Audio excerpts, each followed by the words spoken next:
You were 14 when it started, alone in your room, curious, wounded. Nobody came knocking, and no one ever noticed the shame you carried into adulthood. You never meant to get stuck here, did you? You were just trying to feel whole for a second, loved for a second, seen for a second. But somehow, you blinked, and now lust has you by the throat. You keep repenting, crying, deleting apps, fasting until you shake. But something keeps pulling you back, like chains laced in shame. And maybe no one's ever told you this, but it's not just about willpower or cold showers or accountability. The mistake that keeps you bound to lust isn't out there. It's not the phone, not the past, not even your hormones. It's the hidden, silent agreement you made with your pain when no one was there to love you. You told your soul, "This is all I get. This is all I deserve." And every time you return to lust, you're not chasing pleasure. You're chasing healing through broken fire. That's why the cycle feels holy and sinful. At the same time, you touch what breaks you, hoping it'll fix what's missing. And the enemy is laughing not because you're weak, but because you think it's your fault. That's where the real spiritual warfare lives. Not in your flesh, but in the lie you still believe that your craving for intimacy is evil. But God never cursed your need for connection. He called it sacred. You just never saw it met in a way that healed.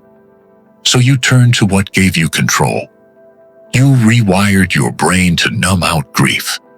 And now the same comfort you once escaped into is the dungeon you can't escape from. That's not just lust. That's bondage pretending to be love. And here's the part nobody wants to say out loud. You can quote every verse about purity, go to every altar call, cry until your ribs ache, and still not be free because you never broke the agreement. The one where you swore to your soul, "Love is too dangerous. I'll just settle for control." The enemy feeds on that vow. He fuels it with spiritual warfare so subtle, you don't even recognize it. Not with demons screaming, but with the whisper that says, "This is just who I am now."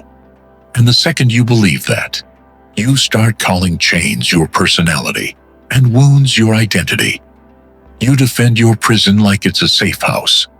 You say, "I'm just visual," or "I've always had a high drive," when in truth, you've just had no safe place to bleed. And I need you to hear me. God is not ashamed of you.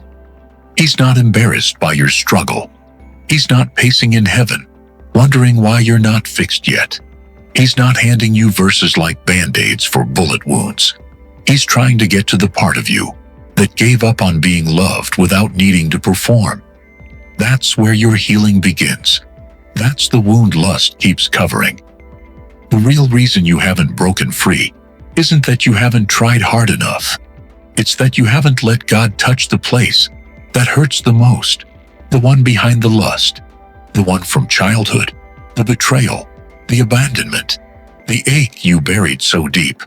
Even your prayers skip over it. And He's not asking you to fix it. He's asking you to let Him sit in it. Your hands shaking, the room's quiet. The screen lights your face with that cold glow. And before you even realize it, you're back. Not because you want it, but because you don't know where else to go when you feel invisible. There's nothing more terrifying than being seen there raw, undone, without performance. But that's where the chains melt. That's where healing begins. Not in pretending you're strong, but in whispering, "I'm not okay, but I still want you." That's where lust loses its grip. Not when you fight harder, but when you stop hiding.